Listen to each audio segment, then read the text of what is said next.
Olá, boa tarde, sexta-feira, meu povo, sextou 23 de janeiro de 2026, no ar pra você o almoço mais quente do Rádio Quiteriense, até às 14 horas, o Redação Plus leva até você as principais informações, as notícias, aquilo que impacta o dia de hoje em Santa Quitéria, no Ceará, no Brasil e no mundo. Obrigado pela sua audiência e vamos juntos conferir as manchetes, os destaques do Redação de hoje.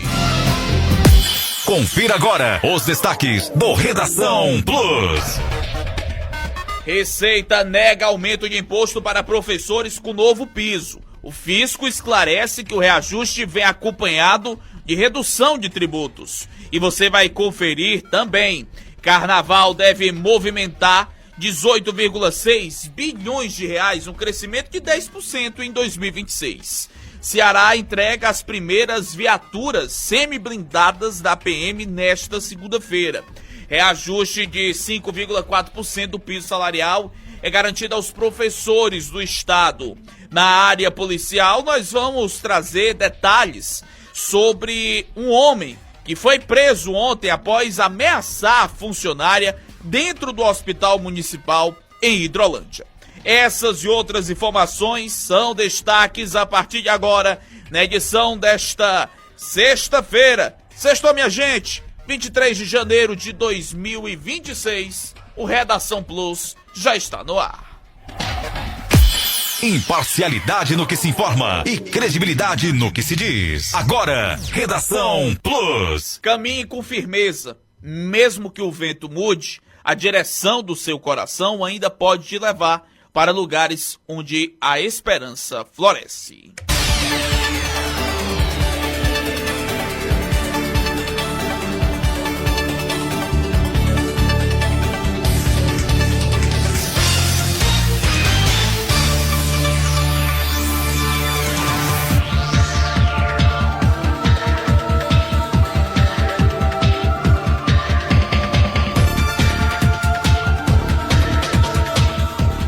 Boa tarde, senhoras e senhores, moças e rapazes, meninos e meninas. Chegou o dia mais esperado da semana, chegou a sexta-feira, que coisa boa, vamos junto, minha gente. Obrigado pela sua audiência, pela licença que você nos dá a partir de agora para chegar com as notícias de Santa Quitéria e da região no nosso Redação Plus, aqui pela ZYV 370 e 106.5 para Santa Quitéria e todo o centro-norte do estado. Obrigado pela sintonia, obrigado pela licença que você nos dá a partir de agora, em casa, no comércio, no trabalho, onde quer que você esteja, ouvindo a nossa programação, arregaça o som, aumenta aí para todo mundo ouvir, para a família, os amigos, os colegas, para a vizinhança inteira se ligar nas informações de Santa Quitéria e da região. Nosso WhatsApp é o 85992649800. 85992649800, se preferir no Instagram, @PlusFM Santa Quitéria. A gente começa o programa de hoje falando que a Receita Federal rebateu na noite de ontem informações falsas que circulam nas redes sociais sobre uma suposta elevação da tributação sobre professores em razão do reajuste salarial do piso salarial do magistério. Segundo o órgão, as alegações ignoram as regras legais de apuração do imposto e levam à conclusão equivocada de que os profissionais da educação passariam a pagar mais imposto de renda após o aumento salarial. Em nota, o fisco destaca que a reforma do imposto de renda faz com que mais contribuintes deixem de pagar imposto de renda e outros passem a pagar menos, tornando a tributação mais progressiva.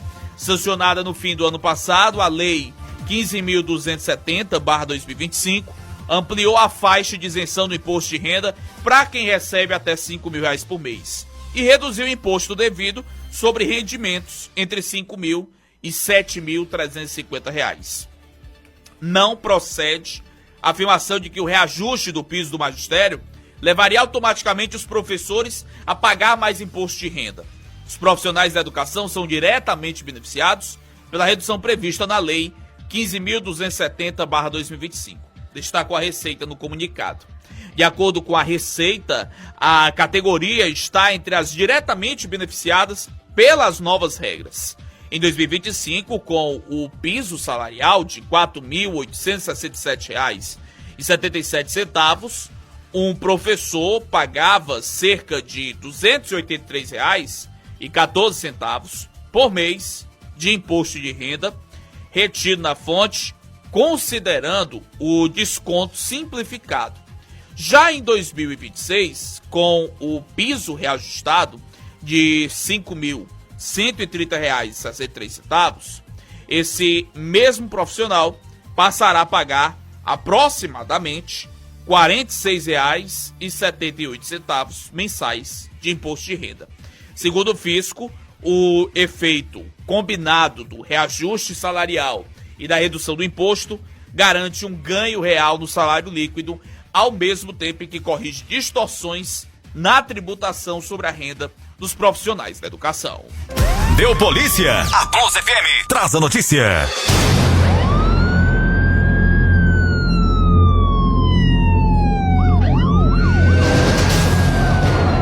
Meio-dia, mais 45 minutos, a gente começa o nosso giro pela cidade de Hidrolândia, onde na noite de ontem um homem foi preso após fazer ameaças a uma funcionária do Hospital Maternidade, Dr. Luiz Gonzaga Fonseca Mota, em Hidrolândia, dentro do seu local de trabalho. Segundo a polícia, horas antes, ainda pela manhã, a vítima teria se envolvido em um acidente de trânsito de natureza leve com o suspeito, com apenas danos materiais, né? E tinha passado, até então tinha se resolvido de forma pacífica entre as partes. Só que, o que acontece? Por volta das 17 horas, o indivíduo foi até a unidade de saúde onde a mulher trabalha e passou a persegui-la e ameaçá-la. A servidora se abrigou em uma sala, onde pediu socorro, pediu ajuda, acionou os policiais. A identidade dele não foi divulgada.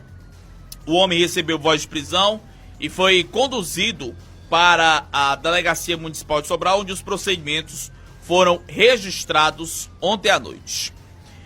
A gente ainda continua na região para falar, meu povo, ainda falando desse caso de Hidrolândia. A prefeitura emitiu uma nota manifestando repúdio veemente a qualquer forma de agressão física, verbal ou intimidação praticada contra o servidor público no exercício da sua função. A nota diz o seguinte: a agressão ao servidor representa um ataque direto ao interesse público e aos princípios que regem a administração pública. A gestão municipal manifesta sua total solidariedade e apoio à servidora agredida do Hospital Municipal e reafirmando o compromisso com a segurança, a integridade física e emocional e a valorização de todos os profissionais que diariamente se dedicam ao atendimento da comunidade. Informamos ainda que as medidas legais estão sendo adotadas, incluindo os encaminhamentos necessários junto aos órgãos competentes para que os fatos sejam devidamente apurados e os responsáveis responsabilizados conforme a lei. Saindo desse caso de Hidrolândia, nós vamos para Varjota, porque uma confusão familiar foi registrada ontem à noite na localidade de Vila Nayara, que é Varjota e fica vizinho ao distrito de Macaraú. A ocorrência foi atendida por uma equipe da 3ª Companhia. A polícia, ao chegar no local, ouviu a vítima, que repassou, que tinha sido agredida por um parente do sexo masculino. Diante do relato, os policiais conduziram 2 mulheres envolvidas na confusão e o homem apontado como autor da agressão até a delegacia de polícia civil. Chegando na unidade, a versão apresentada foi modificada. A mulher passou a afirmar que não teria sido agredida pelo homem, mas sim por outra mulher que também participava da discussão. Diante da divergência nos depoimentos, os 3 envolvidos foram apresentados ao delegado plantonista e encaminhados para a realização de exame de corpo de delito e retornaram para a delegacia para a conclusão da ocorrência. Que confusão, que quebra-pau medonho é esse, meu povo?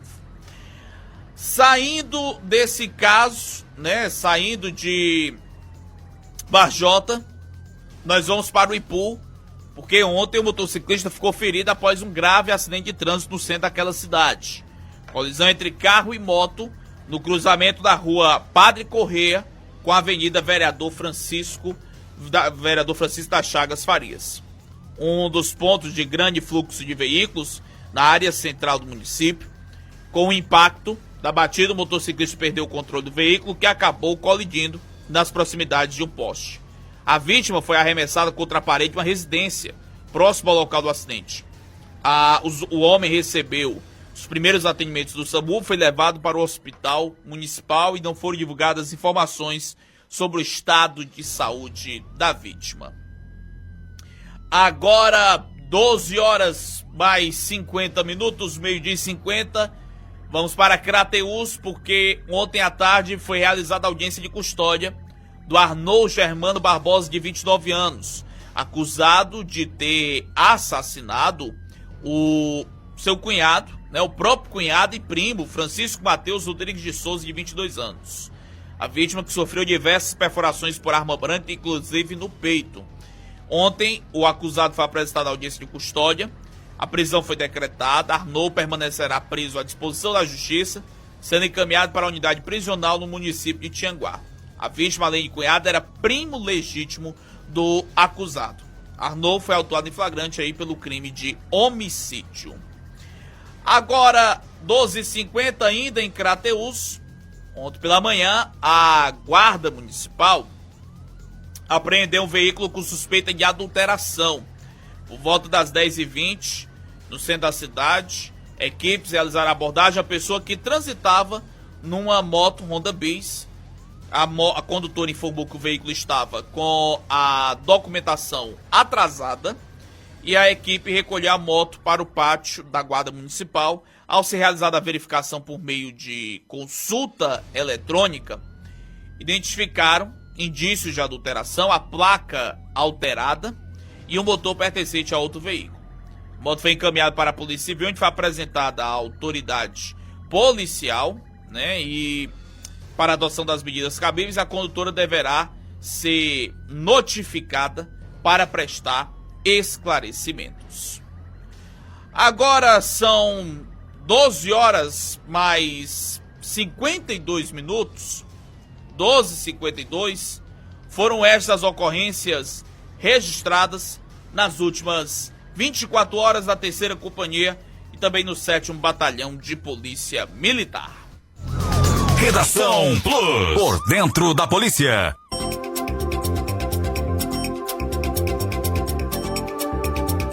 Doze e 52 agora, o governo do estado anunciou a ampliação do programa Ração do Bem, com a liberação de novas vagas destinadas a protetores independentes e organizações não governamentais que atuam na causa animal. A partir dessa etapa, novos municípios, como é o caso de Santa Quitéria, passam a ser contemplados, ampliando o alcance da política pública voltada ao bem-estar animal no interior do estado. Agora, Santa Quitéria, tanto a ONG daqui, como os protetores de animais podem se cadastrar, estão habilitados para realizar o cadastro no programa. A iniciativa busca apoiar diretamente quem atua diariamente no resgate, no cuidado e proteção de animais em situação de vulnerabilidade.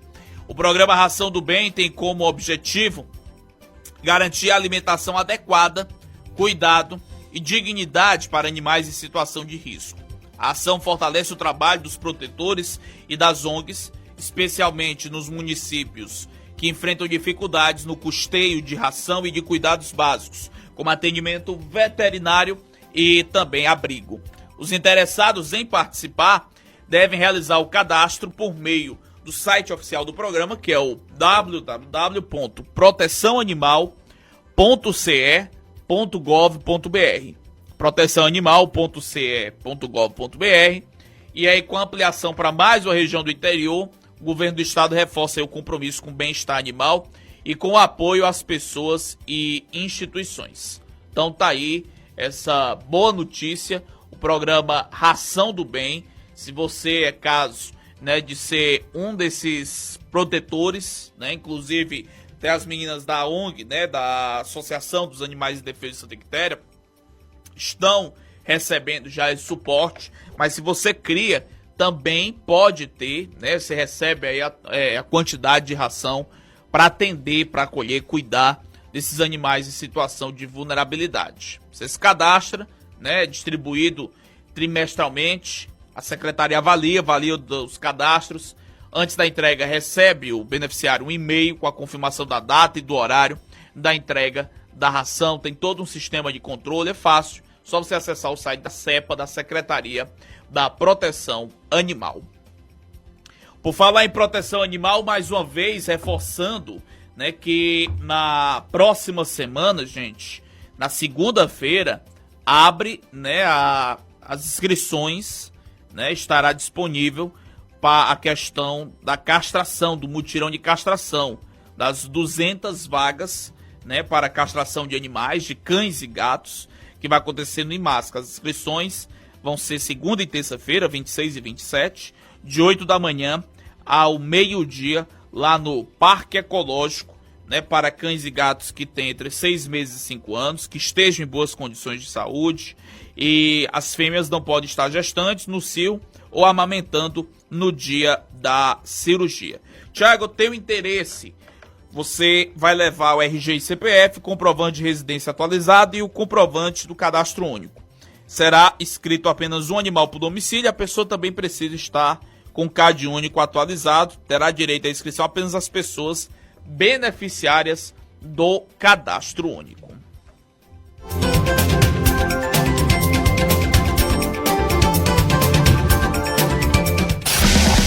Você está ouvindo Redação Plus. 12h56 agora, meio-dia mais 56 minutos. Vamos mudar um pouquinho a nossa pauta, gente, para falar que o quiteriense, vereador de Fortaleza, Pepe Cel, comunicou que vai participar da caminhada de 240 quilômetros em protesto contra a prisão do ex-presidente Jair Bolsonaro. Em vídeo publicado nesta semana, ele informa que irá ao ato de carro e convida os seguidores a se juntarem aos deputados federais Nicolas Ferreira e André Fernandes.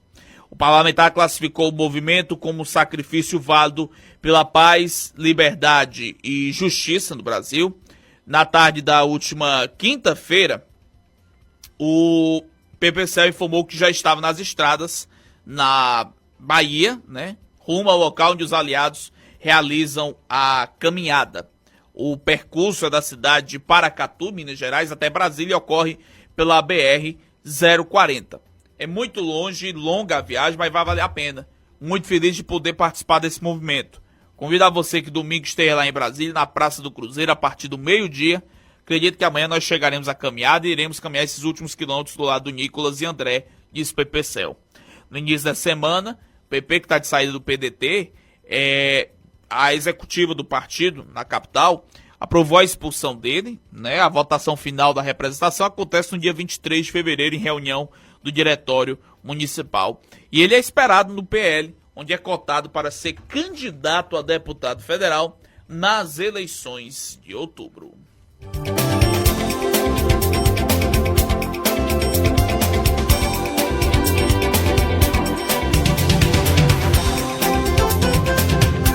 Agora 12 horas mais 58 minutos, 12h58. Amanhã, meu povo, amanhã é o dia do aposentado, né? Amanhã é o dia do aposentado e a gente aproveita para lembrar como é importante que os idosos tenham conhecimento e independência para viver nessa sociedade digitalizada, para acessar os serviços com mais facilidade e segurança. Afinal, tudo hoje em dia é digital, é por aplicativo. E hoje em dia tem muitos golpes financeiros em que os idosos são mais vulneráveis, segundo as pesquisas, que caem com grande facilidade. Usam ali a questão de que, porque tem os golpes, né, o golpe via Pix, do falso funcionário, do falso parente ou filho no WhatsApp, do empréstimo consignado, do motoboy, do falso cartão, do falso bilhete da loteria, enfim, tem diversos tipos, né? A vulnerabilidade aumenta pela engenharia social, que é a manipulação psicológica, o medo de perder benefícios, isolamento social e a dificuldade de manusear novas ferramentas bancárias. E, como a gente acabou de falar, eles são alvos prioritários devido à combinação de maior acúmulo de patrimônio, confiança excessiva e menor familiaridade com essas ferramentas. Só em 2024 foram mais de 72 mil casos registrados, segundo o Disque 100. E aí nisso, o percentual de pessoas com mais de 60 anos que acessam a rede saltou de 24,7% para 66%, segundo o PNAD Contínua de Tecnologia da Informação e Comunicação do IBGE, de 2016 a 2022. E são os idosos, segundo o Data Senado, as maiores vítimas de crimes de estelionato digital. Por isso é tão importante, necessário, promover a questão da inclusão digital e o treinamento, assim, familiarizar mais este público com essas informações para que não caiam, né? Os familiares também devem estar sempre atentos, nunca fornecer senha ou dados bancários, desconfiar de pedidos de dinheiro urgente de parentes via WhatsApp, desconfiar de ligações de funcionários do banco e desligar imediatamente, e acompanhar a vida financeira dos idosos, se possível limitar o uso de transferências Pix para valores altos. Agora 12 horas, aliás, agora já virou 13 horas em ponto, né? 1 da tarde em ponto.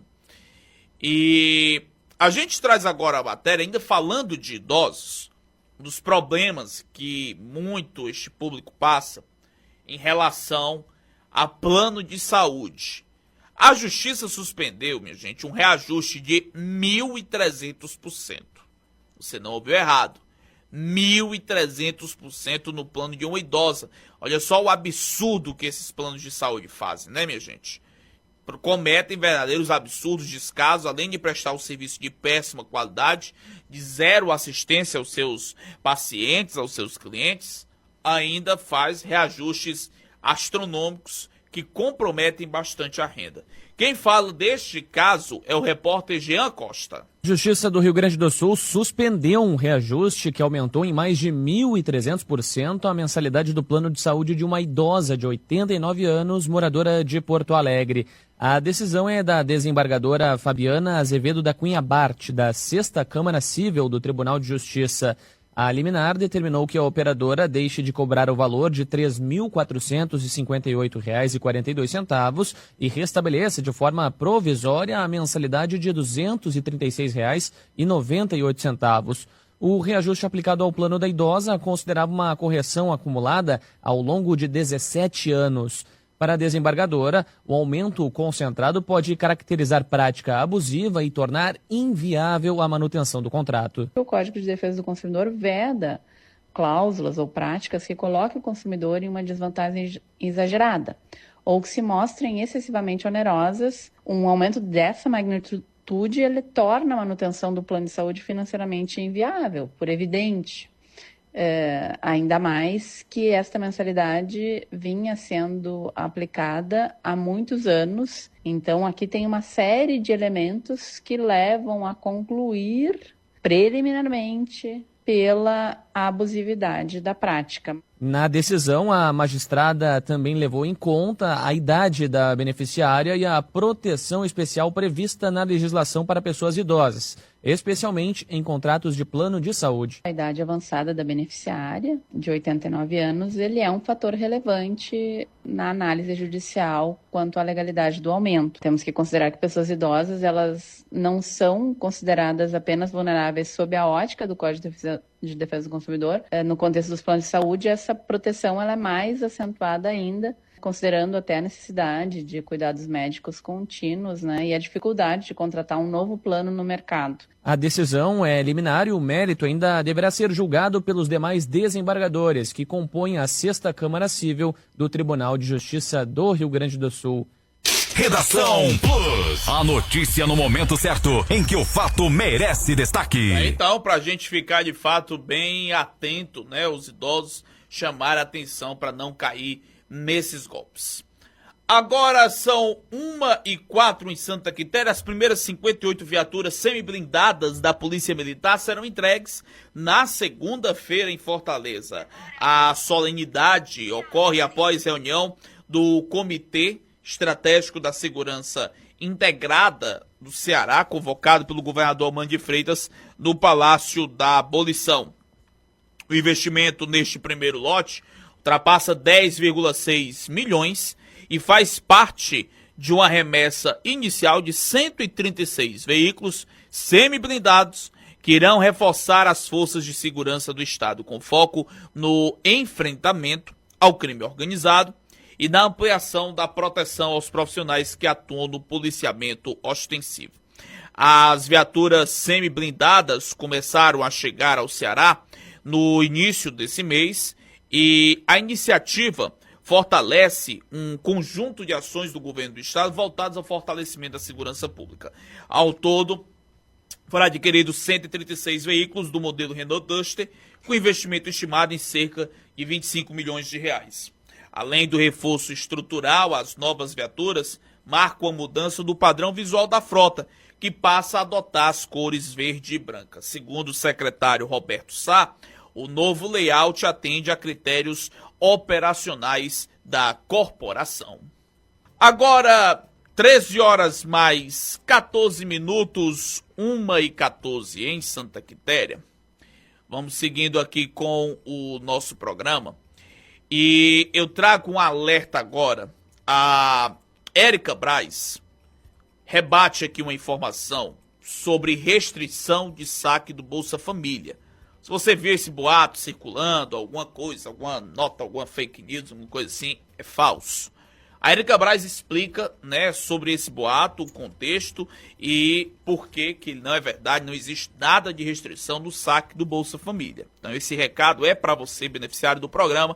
Vamos ouvir agora na matéria. Circulam nas redes sociais e aplicativos de mensagens informação falsa sobre a restrição de saque do Bolsa Família. Mensagens e vídeos indicam que existe um projeto de lei que restringiria o saque do benefício, mas essa notícia é falsa, como alerta o Ministério do Desenvolvimento e Assistência Social, Família e Combate à Fome. Segundo o MDS, não há qualquer projeto de lei em fase de sanção ou aprovação sobre o tema. Também é falsa a informação de que o Bolsa Família vai passar a ser pago apenas em cartão de débito, que pode ser utilizado somente em estabelecimentos credenciados. O MDS chama a atenção para a circulação de vídeos enganosos sobre o Bolsa Família criados com inteligência artificial. Esses conteúdos podem simular falas de autoridades e induzir o cidadão ao erro. Márcio Maurício, diretor do Departamento de Operação do Bolsa Família, explica que antes de acreditar ou compartilhar, é fundamental verificar a fonte e confirmar a informação nos canais oficiais. É importante a gente ressaltar que a gestão do Bolsa Família não solicita dados pessoais,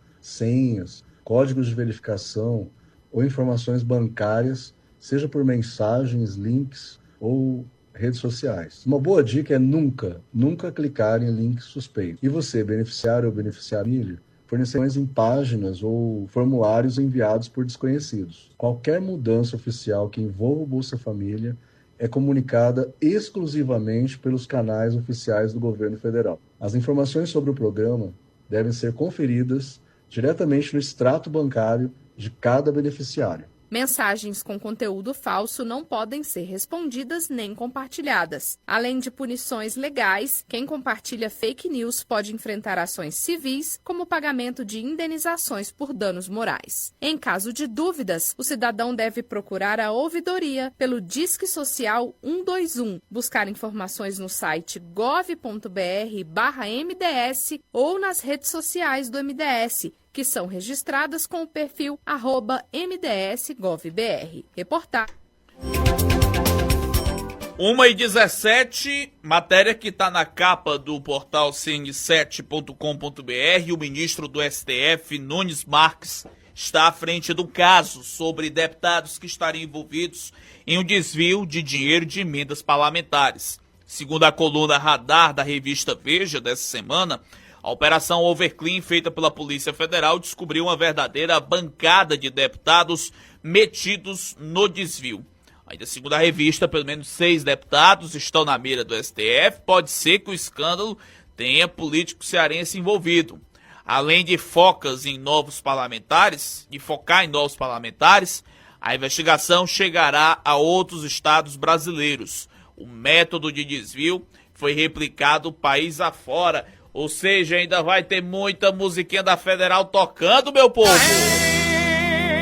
A da Polícia Federal. Será se tem gente daqui do Ceará? Tem gente graúdo no meio? Vamos aguardar as investigações. Claro que tudo isso você vai saber aqui na programação da Plus FM. A gente vai trazer essas atualizações também dentro do Conexão Brasília-Ceará e as bombinhas do Donizete Arruda, que acompanha de perto esse lance do desvio das emendas, esse negócio cabeludo, meu povo, esse negócio que não cheira muito bem de jeito nenhum. Tá, então, a Polícia Federal segue investigando, acompanhando essas atuações, principalmente aqui do Nordeste. Cidades sem asfalto, construtoras que enganaram a população, trabalhadores que levaram calote, esquema grande aí com o dinheiro do orçamento secreto. Bora lá, bora continuar o programa agora 13h19, por falar em cadeia. De acordo com o balanço registrado pela Enel Ceará em 2025, mais de 180 pessoas foram presas por furto de energia aqui no estado. A base operacional onde foram feitas o maior número de prisões foi no Sul, 66 autuações de flagrante.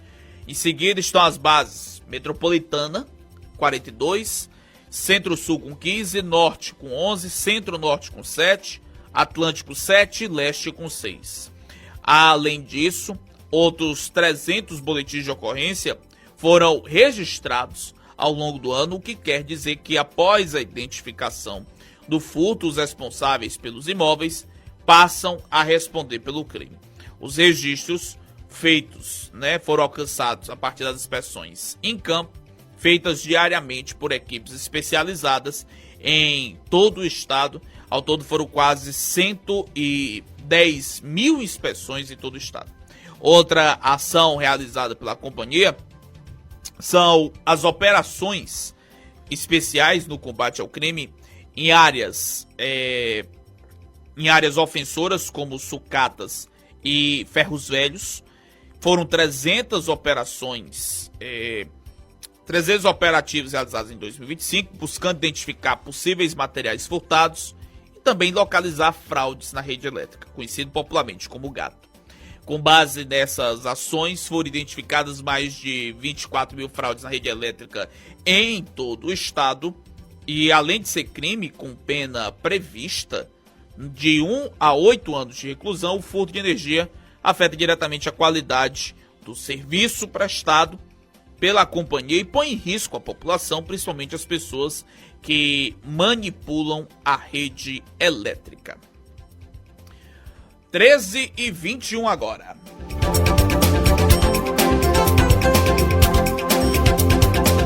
Redação Plus, as notícias que marcam o seu dia a dia. O Carnaval de 2026 deve representar um impacto na economia brasileira de 18,6 bilhões de reais apenas no mês de fevereiro. O resultado representaria um crescimento de 10% em relação ao período equivalente do ano passado. Saindo da virada do ano, já estamos entrando no Carnaval, meu povo. As estimativas são da FEComércio. Em caso de confirmação da projeção, será o melhor resultado para o mês desde o início da série histórica, em 2011, com base em dados do IBGE. Segundo o Ministério do Turismo, o desempenho é sustentado pelo aumento da renda, pela geração de empregos e pela desaceleração da inflação, que fortalecem o consumo e estimulam as viagens pelo país. Entre os setores que devem ser mais beneficiados no período, destacam-se segmentos de transporte aéreo e rodoviário, hospedagem, locação de veículos e alimentação e entretenimento. O ministro do Turismo, Gustavo Feliciano, afirma que a expectativa é que a festa consolide o bom momento do setor e gere oportunidades em todas as regiões do país. Esses 18,6 bilhões projetados mostram a força do Carnaval como indutor do turismo e do desenvolvimento econômico. É um período que movimenta milhões de brasileiros, gera emprego e renda, fortalece os pequenos e médios negócios, além de valorizar nossa cultura e destinos nacionais, pontuou o ministro. Além dos grandes deslocamentos, as viagens regionais e de curta distância também contribui para beneficiar hotéis, pousadas, bares, restaurantes, guias de turismo e prestadores de serviço em destinos urbanos e litorâneos.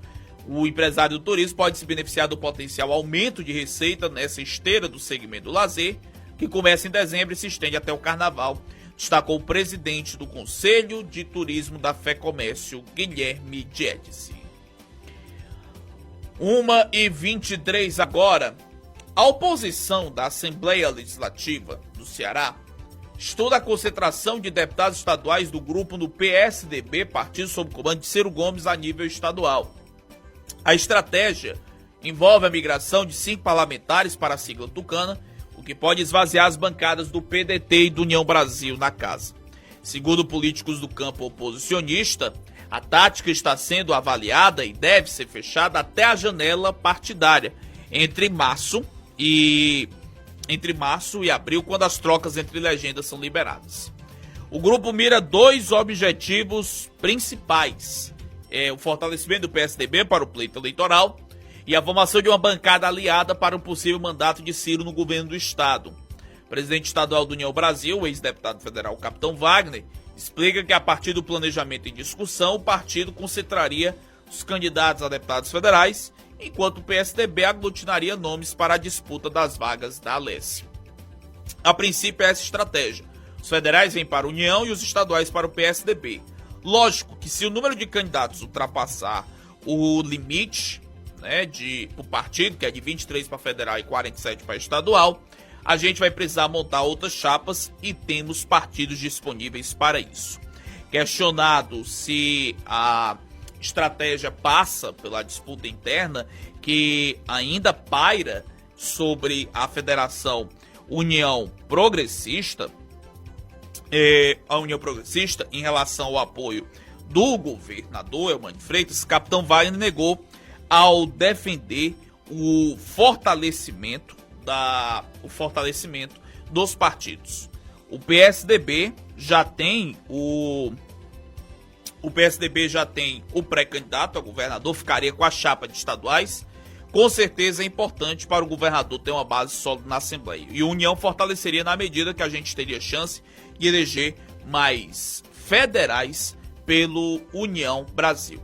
Atualmente o PSDB tem apenas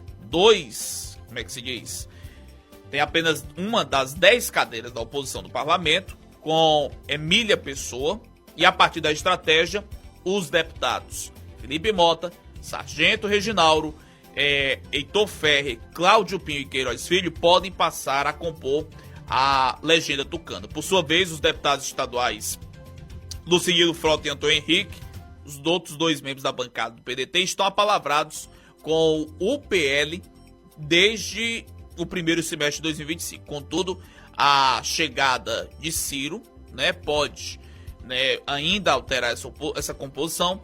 Caso as mudanças ainda se concretizem, o PSDB passaria a ter a 3ª maior bancada da Assembleia, com 6 parlamentares, atrás apenas do PT, com 10, e do PSB, com 9, ambos do núcleo governista. E, por outro lado, o PDT deixaria de ter representação na casa com a saída do quarteto oposicionista, enquanto a União ficaria apenas com Firmo Camussa, deputado da base do governo Elbano. Então, as movimentações, que já tem, inclusive um deles que confirmou essa mudança, foi o deputado estadual, o Felipe Mota. O deputado Felipe Mota confirmou essa movimentação também, essa mudança que ele deve fazer, já vai sair, ele é do União Brasil, passará no caso para o outro partido, para o PSDB, para ajudar a formar essa bancada, para trabalhar junto ao Ciro Gomes e emplacar a campanha dele. São 13 horas mais 27 minutos em Santa Quitéria, 1h27. E um idoso de 67 anos, meu povo, foi preso após enviar por engano imagens íntimas de uma criança de apenas 11 anos para a tia da vítima. Sem acreditar no que ela estava vendo, ela foi questionar o filho de 14 anos e descobriu que o então amigo da família também abusava do adolescente há 4 anos. O caso foi registrado na cidade de Juazeiro do Norte. O idoso foi preso e na delegacia confessou ter praticado os crimes. A mulher descobriu os abusos após estranhar as fotos enviadas. Ao perguntar ao seu filho o que estava acontecendo, o adolescente confessou que ele e o primo eram vítimas do homem. E o menino de 14 anos, inclusive, sofria abuso há cerca de 4 anos. Para se aproximar dos primos, o homem oferecia dinheiro e dava presentes caros, como bicicletas, e pagava eventos para as crianças, como festas de aniversário. Ele fingia ser amigo das vítimas e da família, mas na verdade estava abusando dos 2 meninos. Em nota, a Secretaria da Segurança Pública diz que a polícia investiga o caso como estupro de vulnerável. O crime é caracterizado por relação sexual ou ato libidinoso com um menor de 14 anos ou pessoa sem capacidade de consentir devido à enfermidade ou deficiência mental.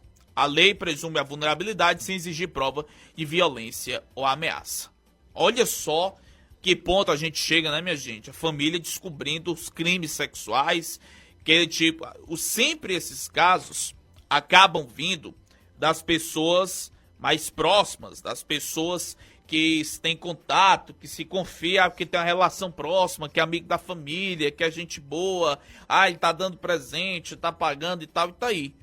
E o idoso enviou por engano imagem íntima da criança, acabou sendo descoberto, né, a idade de 67 anos, e ainda cometendo esses crimes sem nenhum escrúpulo, sem nenhum pudor, sem nenhum medo, cometendo aí esses casos, né?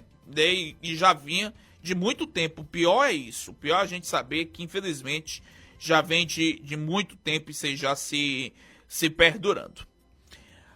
Agora, 13 horas mais 30 minutos em Santa Quitéria, 1h30.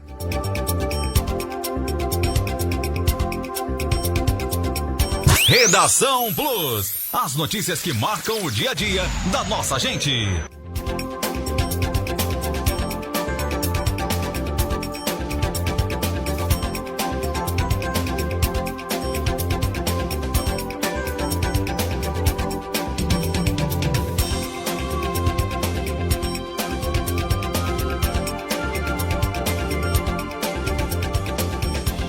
Vamos seguindo aqui com o nosso programa. Lembrando que daqui a pouquinho a gente tem o Tarde Plus, né? Com muita alegria, música boa e diversão na programação aqui da 106,5.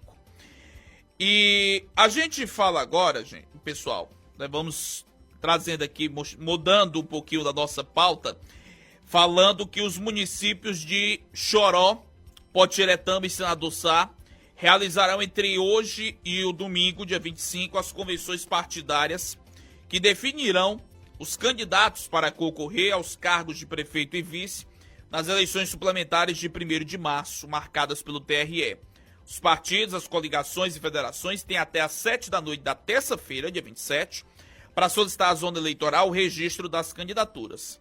A propaganda eleitoral será permitida a partir do dia seguinte, do dia 28 de janeiro. Com 2 pré-candidaturas colocadas até o momento, em Choró as convenções ocorrerão no sábado.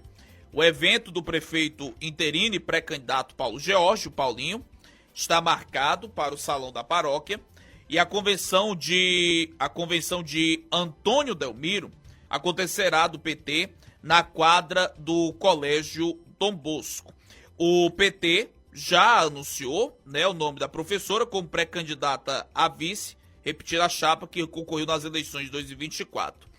Lá na cidade de Potiretama, a eleição suplementar se encaminha para ter a disputa entre o prefeito interino, o Cleverlândio Bezerra, e a ex-vice-prefeita caçada, a Solange Campelo, que é do PT. Já em Senador Sá, pode ter aí disputa única, né, a Sabrina do Bel, a Sabrina Moraes, que é a atual tesoureira da gestão, que será a candidata a prefeita, e tendo como vice a Veriane Araújo, que já tinha sido homologada, é a mesma que havia sido indicada para a eleição suplementar, que tinha sido registrada, marcada para 6 de julho do ano passado, mas que acabou suspensa pelo TSE. Então a programação, essas 3 cidades vivendo as emoções que Santa Quitéria passou no ano passado aí de eleições suplementares, aquela tensão da eleição suplementar. 1h33 agora, 13h33, e hoje pela manhã começou mais uma etapa, mais um trabalho de reorganização aqui do mercado público, hoje não especialmente do mercado e do galpão, mas essencialmente ali que é ocupada, né, por vários feirantes, por vários comerciantes, e que tinha a mesma dificuldade que o galpão dos feirantes tinha ali, de algumas barracas fechando a visão, daquela desorganização, aquele amontoado de barracas, enfim. E aí dentro desse processo que está sendo liderado pela Secretaria de Desenvolvimento Econômico de Santa Quitéria, hoje entrou nessa etapa de demarcar as áreas, demarcar, né, as devidas barracas, uma reorganização, enfim, estabelecendo o espaço direitinho. E eu estou aqui na linha com o secretário de Desenvolvimento Econômico, Marcelo Magalhães, para a gente falar desse assunto, para falar como é que funcionou essa etapa, essa reorganização do calçadão, que, diga-se de passagem, há muito tempo não se tinha uma atenção em relação a isso, né? O calçadão, eu acho que talvez fosse um dos principais pontos de desorganização aqui do centro da cidade, e aí já começam esperanças para que eles tenham uma devida atenção, sejam devidamente alocados, organizados, enfim.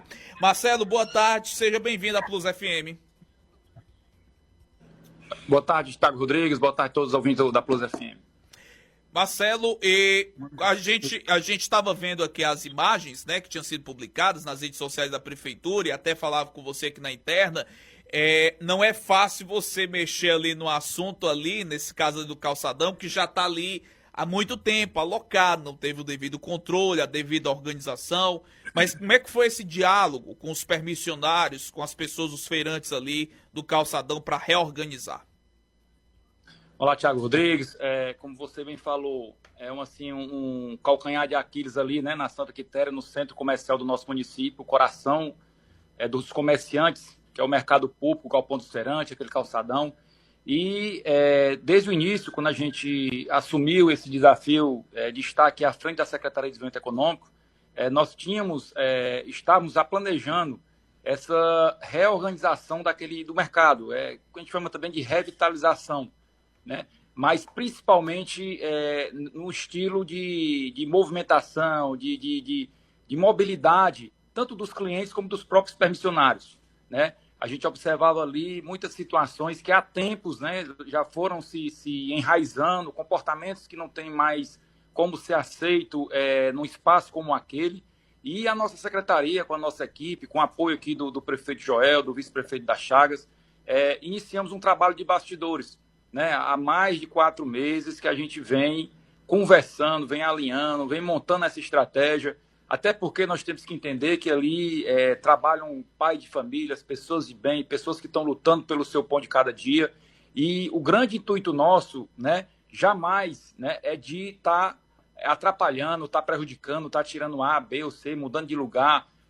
O intuito nosso é melhorar. Sim. É fazer com que as pessoas que ali estejam, elas passem, se vendem R$1.000 por mês, sei lá, 10 mil, que passe a vender 20, né? Que passe a vender 30, que passe a ganhar mais dinheiro, que passe a ter condições de ter uma vida melhor e uma arrecadação melhor das vendas ali daquela região. Sabendo-se que é um ponto estratégico, que é um ponto ideal para quem realmente aplicar tudo isso que nós estamos implantando dentro do mercado, no galpão e ali aos redores. Se eles aplicarem corretamente, eles vão ter sucesso, não tem a menor dúvida. Que tudo isso é uma técnica de trabalho. A gente hoje tem assessoria de uma empresa que ela é especializada em mercado público. Para você ter uma ideia, Thiago, essa mesma empresa que hoje está trabalhando no mercado público de Santa Quitéria, fez trabalho no mercado público de São Paulo, fez trabalhos no mercado público de São Sebastião em Fortaleza, fez trabalhos no mercado público de Tauá. E todos esses mercados que eles passaram são cases de sucesso. Então, assim, a nossa ideia de trazer esse pessoal, de fazer essa parceria unida ao Sebrae, é justamente fazer com que o nosso mercado público ele seja um case de sucesso aqui da região, não só da região, mas do estado também. Sim. A gente quer dar essa vitrine para as pessoas que estão ali, porque são pessoas trabalhadoras, estou num convívio, ali eu tenho um convívio direto com eles todo dia, que são ali em frente ao meu comércio, são parceiros nossos ali de comércio, mas nesses últimos 4 meses eu tenho tido um contato direto com cada um, né? Nós temos feito cursos na CDL, cursos coletivos de orientação de vendas, de orientação de postura, de orientação de posicionamento de mercadoria, até que nós chegamos no ápice daquele final de semana, onde nós conseguimos aplicar 2 projetos que nós tínhamos criado nesses 4 meses, que foi a reordenação das bancas no galpão do feirante, onde nós fizemos um layout sem prejudicar muito os feirantes e não afastar muito eles do lugar de cada um. Foi um estudo que a gente fez junto com eles participaram com a gente, eles foram partícipes desse projeto, e a gente conduziu ali aquela layoutização para justamente facilitar a acessibilidade. Hoje a gente recebe os parabéns dos próprios frequentadores do mercado que dizem, agora eu posso circular com tranquilidade. Era até o que eu ia perguntar, Marcelo, se já dá para colher frutos disso com uma semana, se já tem tido bons resultados, se já melhorou a mobilidade, se já melhorou as vendas. Mas com certeza, Thiago, você pôde acompanhar lá, eu recebi já de 2 cadeirantes que me ligaram e disseram, agora eu tenho condição de adentrar o galpão e escolher as frutas que eu quero comer. Eu tenho como fazer a minha feira. Porque antes um cadeirante chegado ali, às vezes nem ia, porque não tinha acesso. Sim. Ele não tinha mobilidade. E os feirantes começaram a entender que aquele posicionamento que nós colocamos vai melhorar vendas. Porque as pessoas vão se sentir mais à vontade de ir ao mercado público, vão ter o desejo de ir ao galpão, porque vão ver uma coisa organizada. E tudo isso, a continuidade disso depende deles, não depende mais do Marcelo, do Sebrae. Claro que nós vamos estar dando esse suporte, vamos fiscalizar, vamos acompanhar. E a nossa intenção é que aquilo ali permaneça cada vez melhor, o acesso às pessoas. Posteriormente, fomos também fazer um trabalho dentro do mercado público, onde nós inauguramos, agora no final de semana que passou, na semana que passou, 2 pontos, uma banca formadora, que a gente é uma banca conceito, ou banca formadora, ou banca escola, sim, e um box formador. O que é isso que nós colocamos dentro do mercado público? Nós estávamos tendo a dificuldade, Thiago, de levar os permissionários até a CDL para os treinamentos, visto que a pessoa passa o dia trabalhando, às vezes mora distante, chega em casa, tem os seus afazeres, porque nós sabemos que hoje, né, chegou do trabalho, a gente já vai fazer alguma coisa em casa, agitar uma coisa, é a dona de casa, é o dono de casa, são as pessoas que têm muitas obrigações. Então, o que é que nós pensamos? Levamos a escola para dentro do galpão. Né? Lá dentro do galpão, nós colocamos um modelo de banca, que a gente pretende que eles acompanhem esse modelo, e um modelo de boxe, ao vivo, a cores, que as pessoas vão estudar lá, vão aprender lá. Então a gente vai estar ali, chama o permissionário, 20 minutos, 30 minutos, bem pertinho, ele vai lá, recebe as orientações, recebe a aula, não atrapalha em nada o processo de venda dele, o processo de vida, da rotina da vida dele, e ele passa até as aulas no seu próprio ambiente de negócio. É ele estudando ali com os orientadores, com uma banca montada no estilo que a gente acha ideal para que tanto o permissionário tenha condição de vender melhor, como também as pessoas que vão lá adquirir seus produtos tenham gosto em adquirir uma fruta limpa, uma fruta asseada, uma fruta bem mostrada, as opções de compra de frutas, né, que tem muitas bancas ali que precisam ter mais opções de frutas para os seus clientes, para justamente aumentar o seu ticket médio de venda. Então, assim, é um trabalho muito daquele de cuidar de pessoas, né? O nosso principal objetivo hoje é cuidar daquelas pessoas que ali estão. Inclusive, Marcelo, eu via ontem os comentários das redes sociais, né? Por conta, pessoas até colocaram, mas como é que se entrega, se faz a inauguração de um box formador, mas aquela história, então, se preocupando primeiro com as pessoas para depois se preocupar com a estrutura, isso não pode, e eu já acho isso certo, porque se a gente fosse se preocupar primeiro com a estrutura, com a burocracia que tem, não dizendo que não merece, pelo contrário, você também é conhecedor e sabedor que é urgente as melhorias, as necessidades ali dentro do mercado, né? Teve postagem nas redes sociais, deu comentário, mas enfim, são necessárias as intervenções estruturais, as reformas, mas essas mudanças, elas não podem esperar. Se dá para começar transformando pelas pessoas, pelo treinamento, começa por essa etapa e aí é o tempo que vai deixando essa obra desandar, essa obra andar, poder se concretizar, né, poder se executar de fato, né? É tanto, Tiago, quando nós começamos em setembro, foi uma das primeiras coisas que eu fiz, levei a secretária de obras ao mercado público, né? Passamos lá de 2 a 3 horas, eu colocando o que é que a gente deseja, o que é que a gente pensa, quais são as ideias, até ouvindo as próprias pessoas do mercado. E esse projeto, ele desde setembro, que ele já está encaminhado, né? Então, assim, paralelo a esse encaminhamento que está acontecendo, sabemos dos períodos que nós tivemos, os períodos políticos, sabemos dos períodos de recesso agora no mês de dezembro, sabemos do início de janeiro, como é complicado essa história da burocracia normal do poder público, da situação pública. Então, a gente, o quê? Paralelo a isso aí, nós estamos cuidando das pessoas, porque quando essa reforma vier, quando essa melhoria vier, as pessoas já vão estar prontas.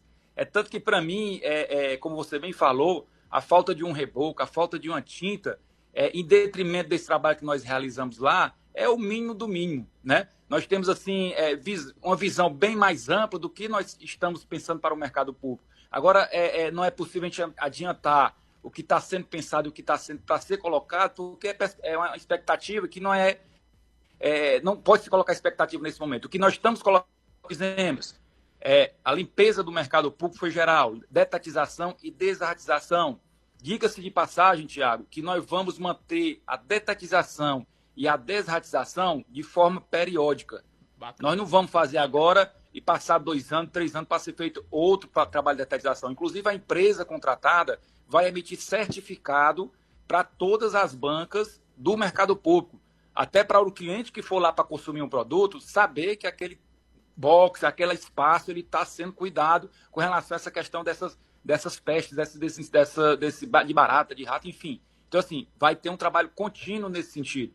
Então, assim, aí partimos para layoutização do galpão. Foi feita a layoutização. Montamos as 2 estruturas, banca formadora e o box formador. O que é isso?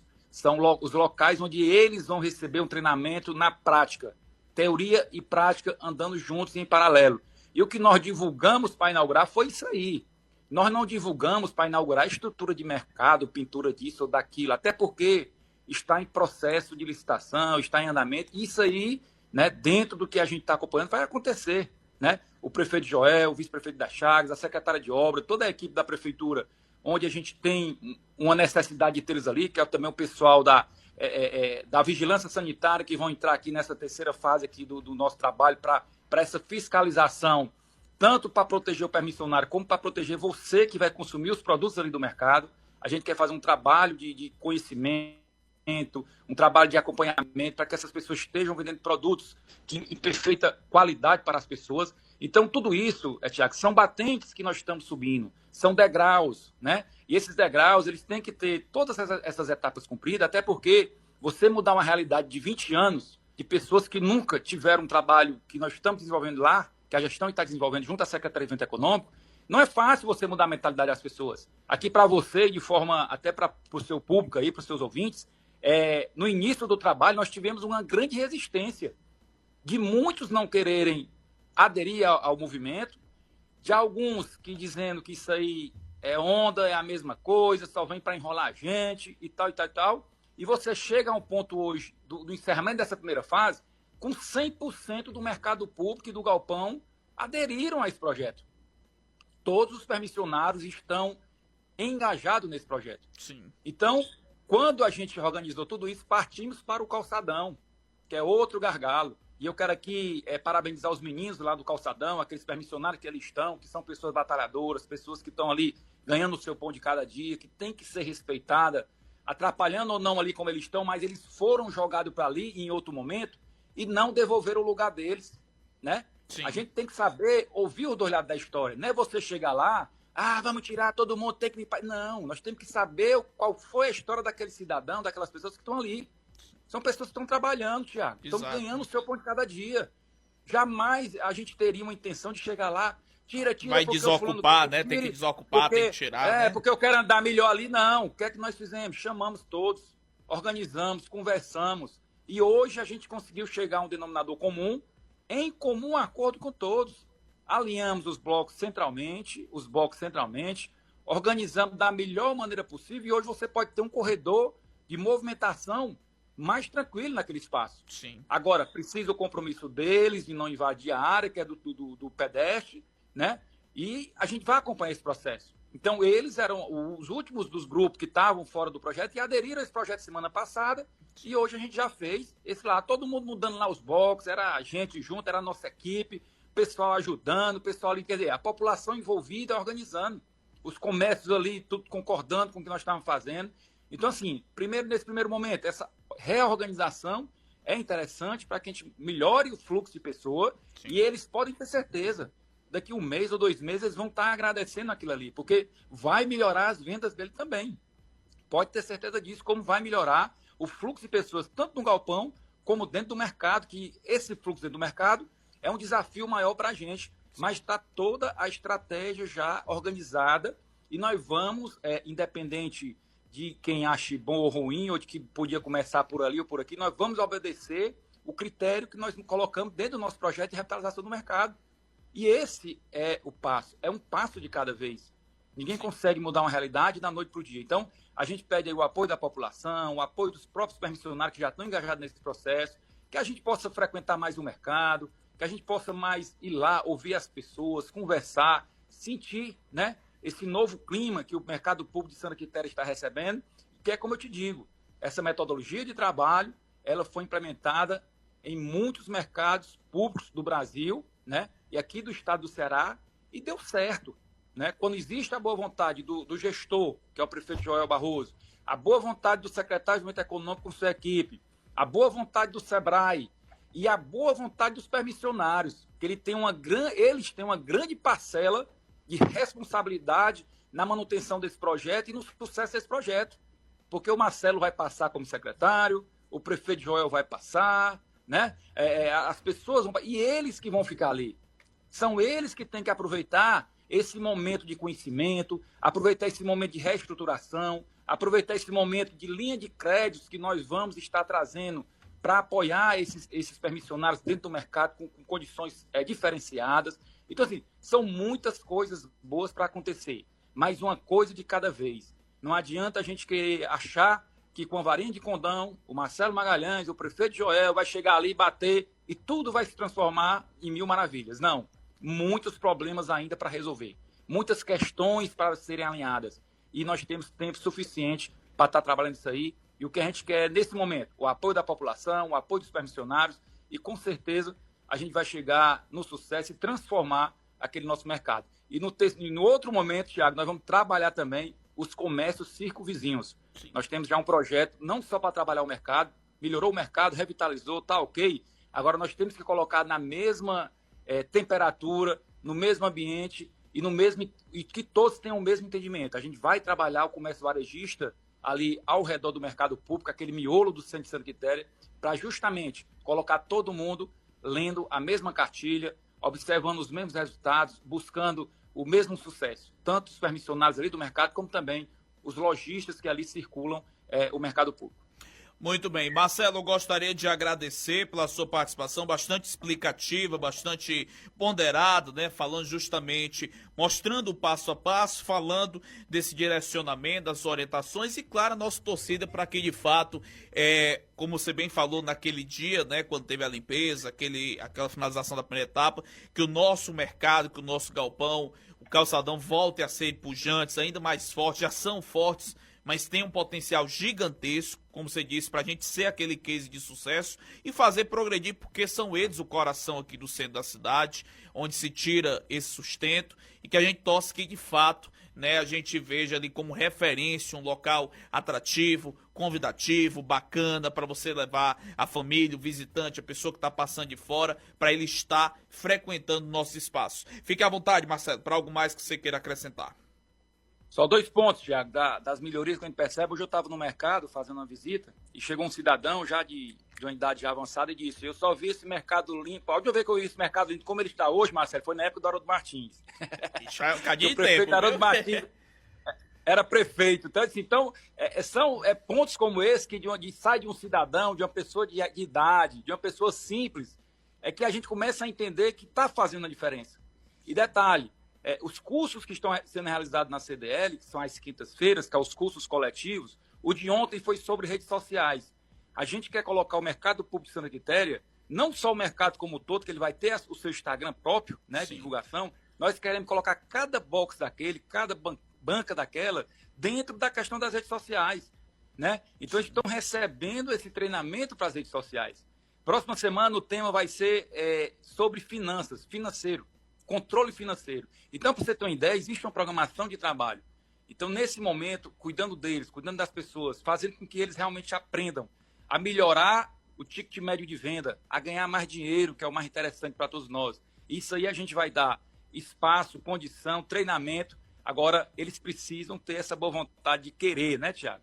Porque ninguém muda, né, sozinho, né? A gente muda, todos têm que mudar num conjunto.